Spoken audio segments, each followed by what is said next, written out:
Okay. Criticism is often a very hard pill to swallow. But when viewed through the right lens, it could be one of the most powerful tools in today's society. Think about this quote by Dale Carnegie from the book How to Win Friends and Influence People. He said, "Any fool can criticize, condemn, and complain, but it takes character and self-control to be understanding and forgiving." This quote may seem unusual at first, but in the end, you'll be able to connect it to your own personal life. And it all starts by improving your self-awareness. By receiving any type of criticism, your self-awareness will grow.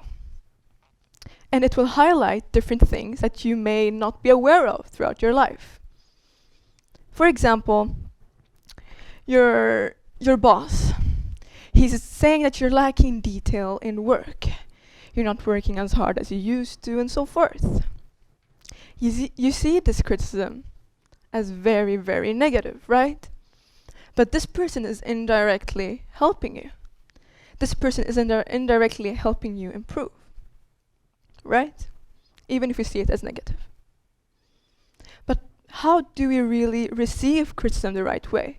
What do we have to build within ourselves? And what we have to build is resilience. Resilience is the act of going back to your normal state from a big setback. Any type of setback could be from big to small. It could be you going through depression and going back to your normal self, or could you just feel any type of negative emotion throughout your life.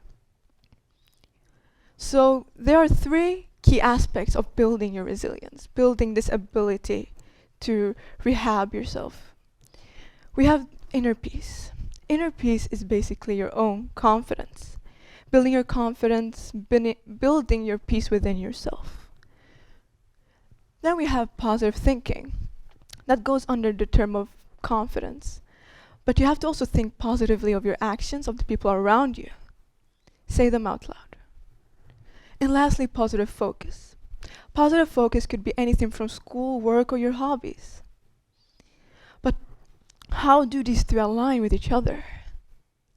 Taking criticism, or receiving criticism to say, and building your resilience.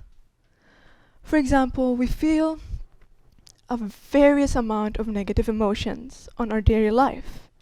We can feel pain because someone hurt us. We can feel anger because someone criticized something very dear to us, maybe any type of work.